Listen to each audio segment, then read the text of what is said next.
रात के करीब 12 बजे समुद्र से 3 जल परियां बाहर निकली और वहां से भागने लगी। उनके पीछे एक काली परी भी उड़ रही थी। जल्दी जल्दी चलो, हमें अपनी ये जादुई छड़ी उस काली जल परी से छुपानी होगी, वरना इस दुनिया का सर्वनाश हो जाएगा।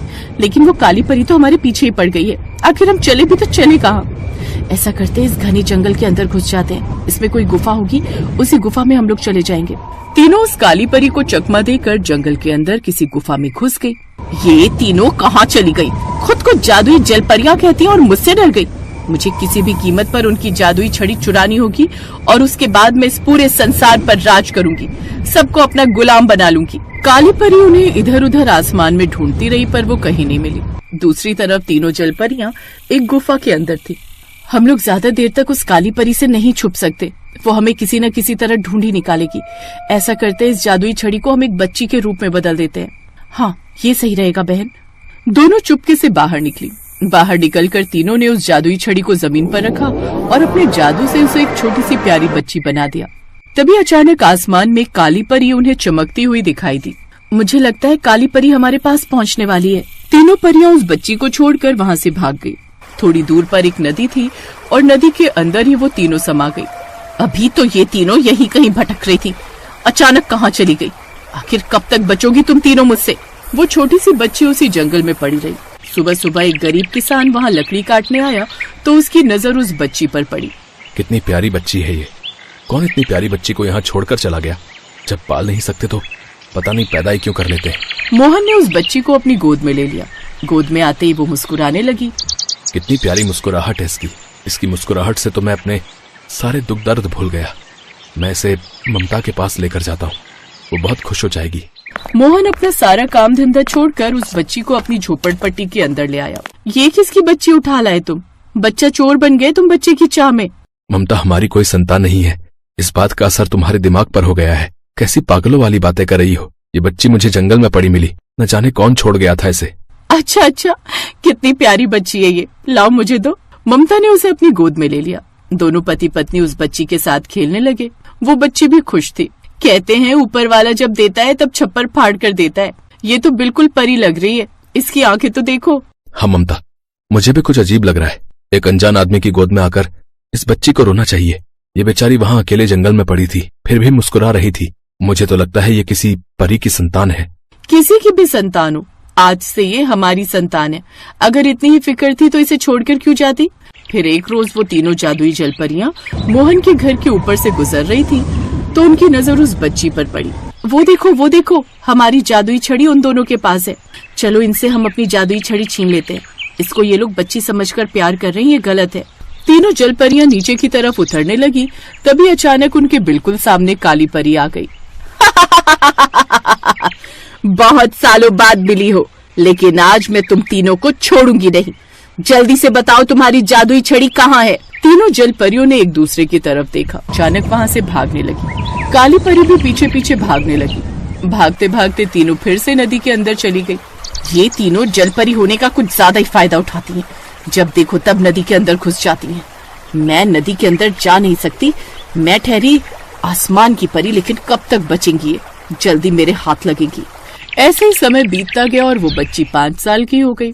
मोहन और ममता ने उसका नाम परी रख दिया। ऐसे ही समय बीत रहा था। फिर एक दिन, ममता, हम दूसरों के खेतों में काम करते हैं, फिर भी उतना नहीं कमा पाते कि अपनी बेटी को पढ़ा लिखा सकें।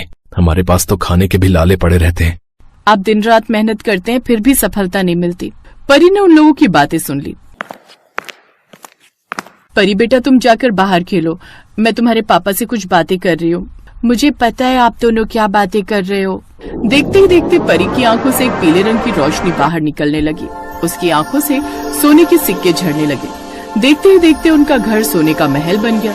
उनके घर में ढेर सारा धन इकट्ठा हो गया। दोनों के कपड़े किसी राजा रानी की तरह बन गए। ममता और मोहन के गले में सोने चांदी के आभूषण आ गए। ये देखकर दोनों बहुत हैरान हुए। ये सब क्या है? ये सब क्या हो गया? इतने सारे सोने के सिक्के! मुझे तो पहले ही लगा था कि हमारी बेटी साधारण नहीं है।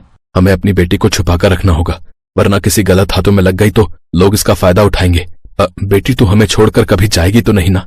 पापा, मैंने जब से होश संभाला है आप दोनों को ही अपने माता पिता के रूप में देखा है, इसलिए आप लोग परेशान मत होइए। आप दोनों ही मेरे माँ बाप हैं।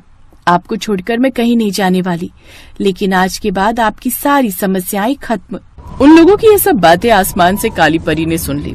उसे उस पर शक हुआ, ये बच्ची किसी इंसान की बच्ची तो लगती नहीं, जरूर कोई ना कोई झोल है, पता करना होगा। काली परी नदी के किनारे एक पेड़ पर छुपकर बैठ गई। रात में तीनों जलपरियां नदी से बाहर निकली। अच्छा हुआ हमने अपनी जादुई छड़ी को एक इंसान की बच्ची के रूप में बदल दिया था, जो कि अब उस किसान के पास पूरी तरह सुरक्षित है। हाँ, लेकिन बहुत दिनों से हमें काली परी कहीं दिखाई नहीं दी। चलो चलकर उस बच्ची को फिर से जादुई छड़ी के रूप में बदल देते हैं और अपने पास ले आते हैं। सही कह रही हो बहन। तीनों जलपरियां उड़ते हुए उसी किसान के घर पहुंची और उनका दरवाजा खटखटाने लगी। वो घर अब सोने का महल था। आप तीनों तो देखने में जलपरी लग रही हैं। हाँ, हम तीनों जलपरियां हैं। जिसको तुम अपनी बेटी समझ रहे हो वो हमारी जादुई छड़ी है। हमने अपने जादू से उसे इंसानी बच्चा बना दिया था क्योंकि उसे खतरा था। अब हम उसे लेने आए हैं। देखिए, मुझे नहीं पता कि आपने अपनी जादुई छड़ी से इस बच्ची को बनाया या कैसे बनाया, लेकिन अब ये हमारी बेटी है। आप इसे नहीं ले जा सकती। चाहो तो ये राजमहल, धन दौलत सब कुछ छीन लो, लेकिन हमारी बेटी को हमसे अलग मत करो। परी, ये दोनों तुम्हारे माँ बाप नहीं है, बल्कि हम तीनों तुम्हारी माँ हैं। दरअसल तुम एक जादुई छड़ी हो। तुम्हें अपने पुराने रूप में वापस आना होगा और हमारे साथ चलना होगा। इतने में पीछा करते करते वहाँ पर काली परी पहुँच गई। जिसका मुझे सालों से इंतजार था वो आज मिल ही गई।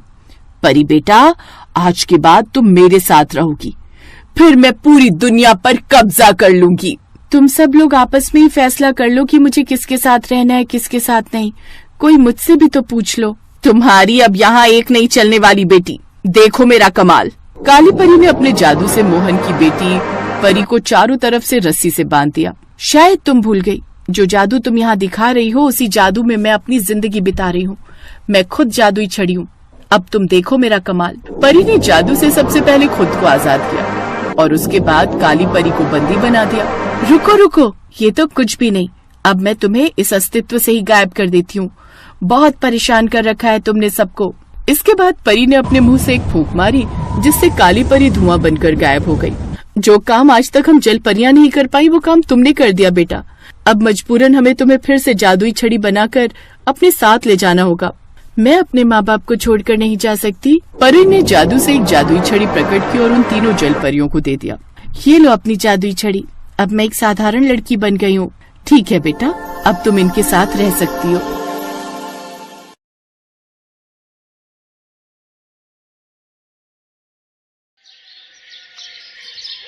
कलावती अपने दो बेटों सूरज और सुबोध के साथ जयपुर में रहती थी। उसने अपने बेटे सूरज की शादी एक बहुत ही सुंदर लड़की प्रीति से करवाई थी। प्रीति बहुत ही खूबसूरत थी, लेकिन खूबसूरत होने के साथ साथ वो घमंडी भी थी। लेकिन फिर भी कलावती उसे बहुत पसंद करती थी। देखा ना तूने सूरज, कितनी सुंदर पत्नी लाई हूँ मैं तेरे लिए। सब लोग प्रीति की कितनी तारीफ कर रहे थे कि बिल्कुल चांद का टुकड़ा है ये। तू देखना सुबोध, मैं तेरे लिए भी प्रीति जैसी सुंदर लड़की लाऊंगी। फिर देखना सब रिश्तेदार कैसे हमसे जलते रह जाएंगे।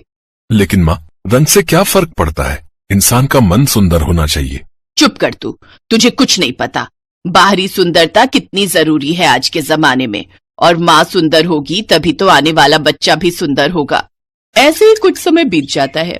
सुबोध अच्छे से जानता था कि उसकी माँ उसकी शादी एक काली लड़की से कभी नहीं करवाएगी, इसलिए वो बिना किसी से कुछ कहे एक रोज अपनी पसंद की काली लड़की कोमल को ब्याह कर घर ले आता है। काली बहू को देखकर कलावती का पारा 7वें आसमान पर चढ़ जाता है।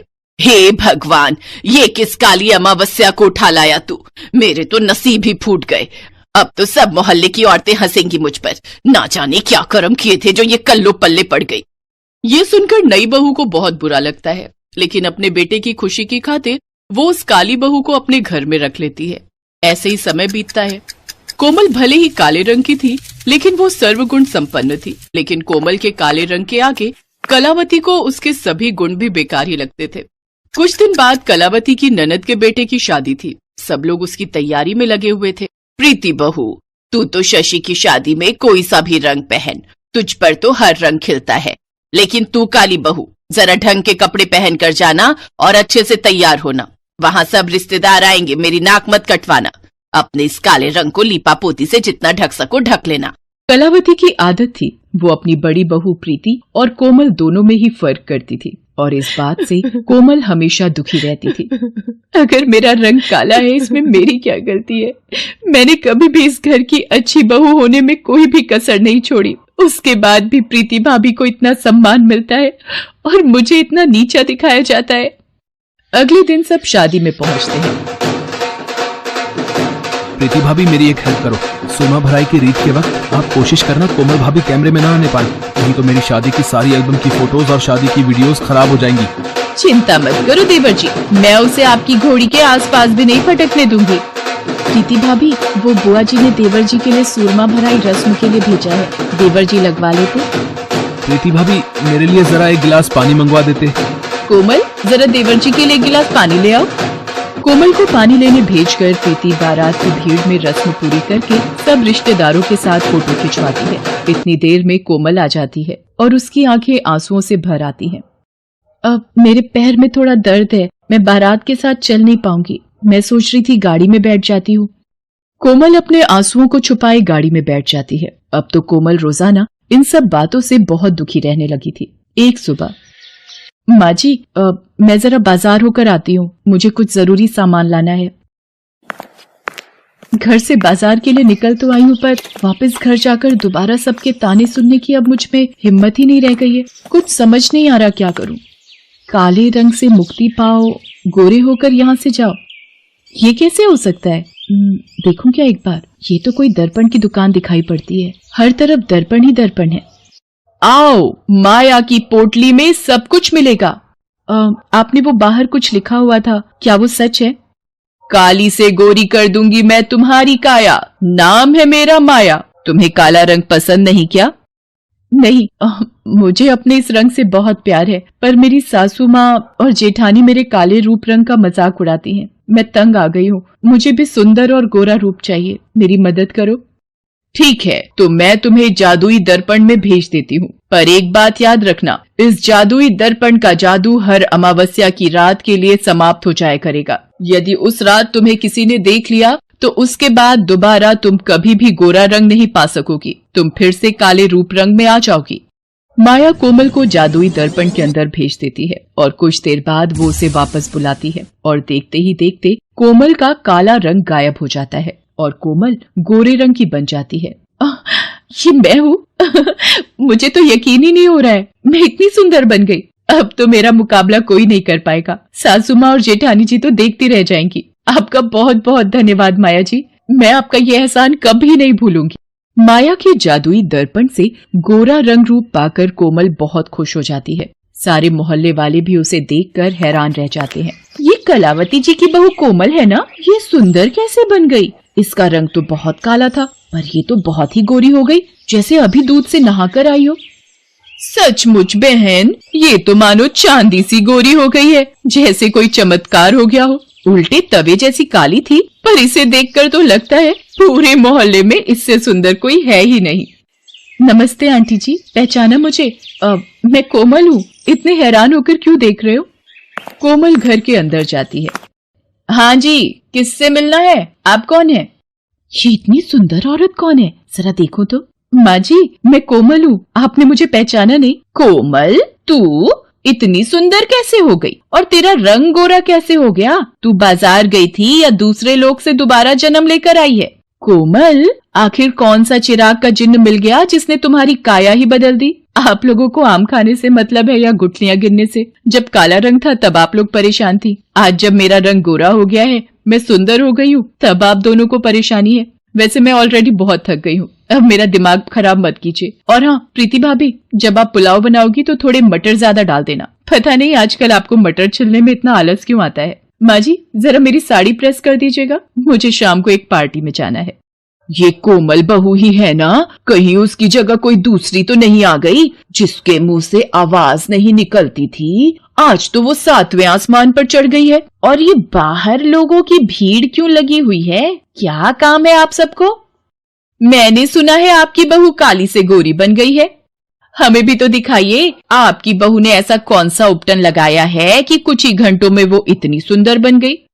यहाँ कोई तमाशा नहीं लगा हुआ है, आप लोग जाइए यहाँ से। कोई इतनी हूर की परी नहीं बनाई है जो मोहल्ले वाले भी इसे देखने के लिए इतने उतावले हो रहे हैं। कौन था माँ जी? मुझे किसी की आवाज आई थी, कुछ लोग मेरे से मिलना चाहते थे। मोहल्ले वाले आए थे, तेरी सुंदरता देखना चाहते थे कि ऐसा कौन सा जादू हो गया जो तेरा काला रंग गोरा बन गया। तो कोई बात नहीं माँ जी, देखने देते। वैसे आज शहर के कुछ न्यूज चैनल मेरा इंटरव्यू लेने आ रहे हैं। मैम, अचानक आपने अपना हुलिया बदलने के बारे में कैसे सोचा? बस मैं एक ही रंग रूप से उब गई थी, इसलिए अपने आप को बदल लिया। वैसे आपके आगे और क्या प्लान है? आप मॉडलिंग वगैरह के बारे में सोच रही हैं? हाँ जी, मौका मिलेगा तो जरूर करूंगी। कोमल के बदलते हाव भाव से कलावती और प्रीति परेशान हो रही थी। सुबोध, वो मिसेस जैन के बेटे की शादी की सालगिरह है, तो मुझे स्पेशल गेस्ट बुलाए हैं। आप चल रहे हो ना? अब ये महारानी पार्टियां अटेंड करे और मैं घर के काम करूं। मैं तो बहाने से मायके जाकर बैठ रही हूँ। यहाँ तो सासू माँ के साथ घर के काम कर करके पिसी जाऊंगी। अगली सुबह प्रीति अपनी माँ की बीमारी का बहाना लगाकर पति सूरज के साथ मायके चली जाती है। सुबोध को भी किसी काम से शहर से बाहर जाना था। कोमल, प्रीति भाभी भैया के साथ अपने मायके गई है। माँ घर पर अकेली है और मैं भी कल रात तक ही वापस लौटूंगा, तो तुम पीछे से माँ का ख्याल रखना। चलो अच्छा है, सुबोध भी काम से बाहर जा रहे हैं और भैया भाभी भी घर पर नहीं है। आज अमावस्या की रात है, आज मैं अपने पुराने रूप में रहूंगी। माँ जी तो जल्दी सो जाती हैं, तो उनको कुछ पता नहीं चलेगा। बस ये रात कट जाए, कल सुबह मुझे अपना सुंदर रूप दोबारा मिल जाएगा। सब लोग चले जाते हैं। कोमल रात होते ही अपने कमरे में आ जाती है। अच्छा है, माँ जी जल्दी सो गई। लगता है मेरा असली रंग वापस आ रहा है। मेरे हाथ धीरे धीरे काले हो रहे हैं। हाँ, मेरा मुंह दोबारा पहले जैसा हो चुका है। लगता है जादुई दर्पण के जादू का असर इस रात के लिए खत्म हो चुका है। मैं वापस अपने रूप में आ गई हूँ। अब सो जाती हूँ, सुबह होते ही मैं ठीक हो जाऊंगी। अरे ये तो माँ जी आवाज लगा रही हैं। कोई परेशानी तो नहीं है? माँ जी, माँ जी, हे भगवान, सीने में दर्द। आह, कोमल बहू। लगता है माँ जी की तबीयत खराब हो गई है। मुझे इन्हें अस्पताल लेकर जाना होगा। कोमल कलावती को ऑटो में बिठाकर जल्दी से अस्पताल लेकर पहुंचती है। कुछ वक्त के पश्चात कलावती की हालत में सुधार आता है। कलावती को अस्पताल लाने के चक्कर में कोमल ये भूल जाती है कि उस दिन अमावस्या की रात है और उसे अपना असली रूप मिला हुआ है। कलावती कोमल का असली रंग रूप देख लेती है। कोमल रोकर कलावती को सारी बात बताती है। मेरी प्यारी बहू, गलती तो हमसे हुई है। तेरा तो मन बहुत साफ है। तू तो मेरी जान बचाने की फिक्र में सब कुछ भूल गई। तुझे तो ये भी याद नहीं रहा कि यदि किसी ने देख लिया तो तेरा जादू छिन जाएगा, दोबारा कभी नहीं मिलेगा। और इस सब का कारण मैं बनी। माँ जी, आपकी जान से बढ़कर मेरे लिए कुछ भी नहीं है। आप हो तो सब कुछ है। उस दिन के बाद हर कोई कोमल की तारीफ करता है। कोमल को भी समझ आ गया था कि दर्पण सिर्फ ऊपरी सुंदरता बयान करता है और जो व्यक्ति मन से सुंदर है उसकी हर जगह प्रशंसा होती है।